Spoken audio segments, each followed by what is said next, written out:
The idea of robots crashing into our lives soon makes most people afraid that they'll lose their job, that the world will change for the worse, or that we'll just get some Terminator-like scenario.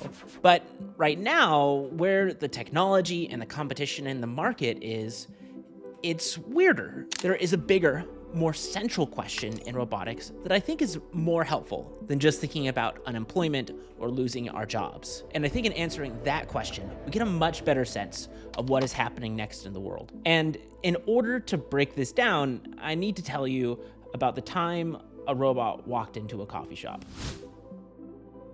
On my frantic 20-minute drive to Boston Children's Hospital, there were 23 different coffee shops. My daughter was due for this important test and she is scared, and I'm counting these coffee shops not because I want a coffee, but because I just need something to hold back that fear that's deep inside me. Finally, we pull into the hospital's parking garage and the elevator door opens, and what is in front of me but one last coffee shop. But this one is a cube, and inside a little robot arm is making drinks for a line of patrons. So you can make that 24 coffee shops on the way to Boston Children's Hospital. This is the Hestia Robotics C1 Pro, operated by RoboCafe USA. On their website, they brag about being able to make 200 different drink varieties that have all the non-milks and real milks and almond milks, and this little robot arm can do it all. If you go on Alibaba Express, you can find similar robots that go for about $50,000. There's a little white arm in the middle of all these different coffee machines, and it swivels about making the drinks. And so the robot is really just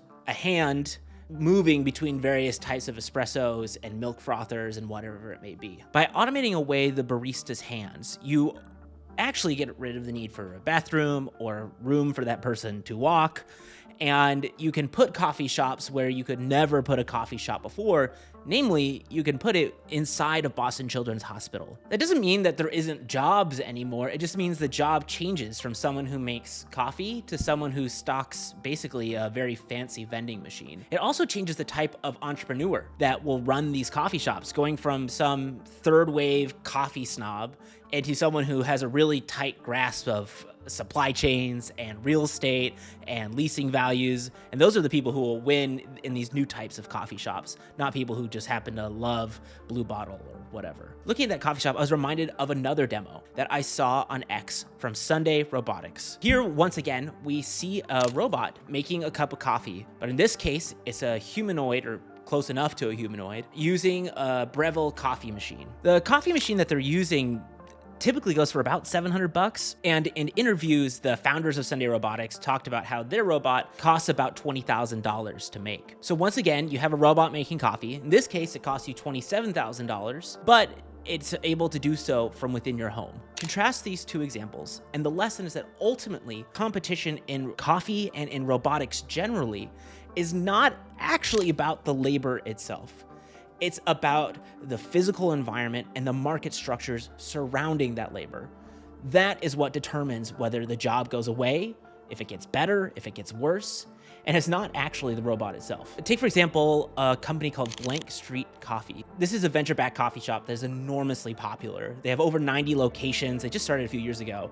And every time I walk past one, there's just this line of Gen Z people wearing big pants and a little shirt, and they all have Labubus, and they're all drinking matcha and coffee from Blank Street. What's interesting about Blank Street is that their goal is explicitly to automate away coffee labor to give their staff more time to be friendly or to make higher margin specialty drinks like the matcha. The coffee machine they use is kind of a modern miracle. It does it all. This is from the manufacturer's website, but it makes 700 espressos per hour, 8 products at the same time, 350 cappuccinos, and 170 hot water products. This tool costs about 50 grand, which is, if you remember, a very similar price to what the robotic coffee pod at Boston Children's Hospital costs. Blank Street's hugely successful model relies on labor automation because it gives the baristas a time to say hello, to form a relationship, to build connections with the community coming to the shop. I think this points to something broader, which is,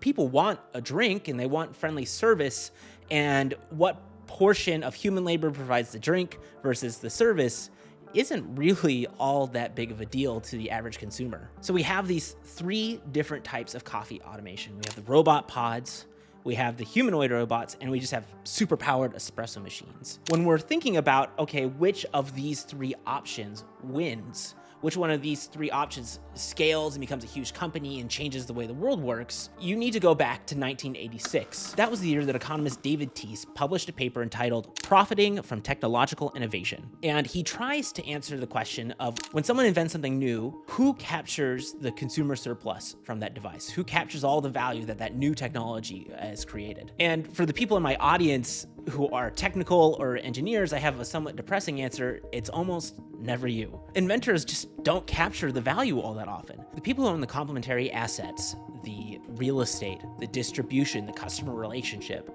these are usually the folks who benefit from having this new technology. The canonical example is RC Cola. This is a company that invented diet soda, but when Coca-Cola and Pepsi got a hold of the technology, they were able to use their superior distribution, marketing, and customer relationships to capture all the value. And now Diet Coke is one of the most popular drinks in the world, and RC Cola just doesn't really exist. So applying this idea to the coffee robot in our hospital, the firm that manufactured the robot probably isn't going to capture that much value. It's going to go to either Boston Children's Hospital because they have the exclusive thing, which is the real estate, or it will go to the entrepreneur who is managing the coffee pod. And remember, with both the coffee pod and the Sunday robotics, you are using a more general technology for one specific use case. But the greater your degree of specialization, the greater your degree of throughputs, aka the cheaper your coffee is going to be. So when you compare a humanoid robot, the Hestia robot, and then what the Blank Street Coffee typically uses, the cost per 1,000 drinks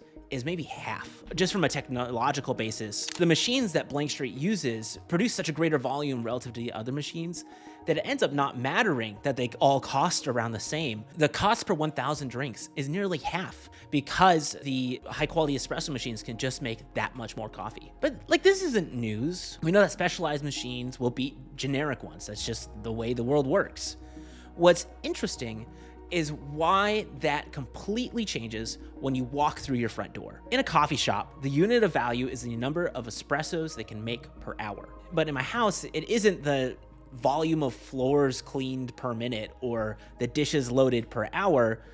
It's something a little bit trickier to measure, which is hours of my life that I get back. Americans, in particular, wildly underestimate how much time they're spending on chores. Most people estimate they spend maybe 14, 15 hours. The reality is it's closer to 42 hours per month, the majority of which is done by women. Over the course of a year, women will spend about 12 and a half days or 299 hours on housework. At the national average wage of $34.55 an hour, that's $10,341 of housework that women are taking on every year, uncompensated, drawing them away from potentially higher value activities. To automate my whole house today with specialized robots, I would need a robot vacuum cleaner. I would need something to fold my laundry, which we don't even have, like that doesn't exist yet. A dishwasher, which I do have, but I want someone to load it and unload it, and we don't have that technology. Even for the robots I can buy today, I maybe have to spend 10 grand to fully kit out my house, and then I'd have to find charging ports and stations and storage for all these different robots in my little apartment here in Boston. There's just not that much space. There's not much you can do. And perhaps most damning of all, those specialized tools would just sit there 95% of the time doing nothing until it was time to vacuum or whatever again.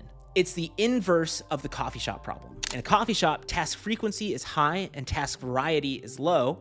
In your home, the frequency per task is very low, but the variety is very high. All of which brings us back to humanoid robotics. The reason these robots are so exciting is not because they're particularly good at anything right now. It's not that they're fast, it's not that they're cheap, it's not that they're efficient, it's that they can handle variety. And that's what ultimately matters. And that is a variety of task and a variety of environment. Your house was already designed around the human form factor. So just slotting in a robot means you don't have to change how your household is designed around this new tool. It will just seamlessly integrate into your life. So if you do some napkin math, leading humanoid robots today cost about 20 grand. If it operates for 3 hours a day doing tasks that you would normally have to pay someone else to do, like $35 an hour, you get about $105 a day in value, or roughly $38,000 a year, which gives you a payback period in 7 months. remarkably low. Of course, there's some massive assumptions here. Namely, these humanoid robots don't work right now. They're just mostly in demo videos, and I watched the technology and I'm not sure it's gonna work for a while. But the economic logic here is so compelling that the technology is receiving billions of dollars, because if just one firm can make this work, it dramatically improves all of our home lives and is remarkably cheap on a time spent basis. However, that only works if the companies work, if the companies making the humanoid robotics can capture the value. And our previous research showed that it didn't. So why is this time different? To understand that, you need to go back to a 1992 economic framework called the Smile Curve. This was an observation made about the personal computing industry.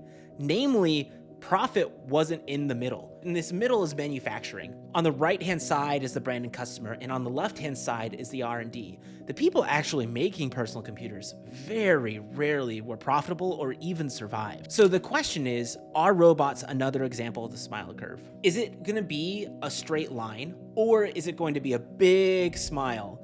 And the difference between the two is a straight line would be something like manufacturing airplanes, where it's just so complicated and hard to make these robots that manufacturers are able to specialize and keep a large chunk of profits. The other option is that this big deep smile is smartphones, where it's relatively easy to manufacture at massive scale, and the people who either own the customer relationship side or they own the R&D side are the ones who capture all the value. Right now, it's looking more like airplanes than it is smartphones. All the leading humanoid robotic companies are vertically integrating. That's Tesla, NIO, Sunday Robotics. They are all building their own manufacturing sites because the supply chain is so tricky to get right. They just need to keep it all in-house. I don't pretend to know which of these two futures we're going towards. I don't know if it turns out humanoids are easy to make and there's 20 different manufacturers in China just pumping them out, or if it's a more specialized good that can only be produced by people like Tesla. And to be clear, nobody knows the answer to this question, which is why venture capitalists are pouring money into every part of the curve, because they know one of those is gonna hit, and so they'll just own it all, and the outcome will be so large, it doesn't really matter. And to go back to the original concern that almost everyone has when it comes to robots is, are we gonna lose our jobs? I don't think so. I think the world will just look weirder. It will look different. Jobs will be different. What we do and how we spend our time will be different.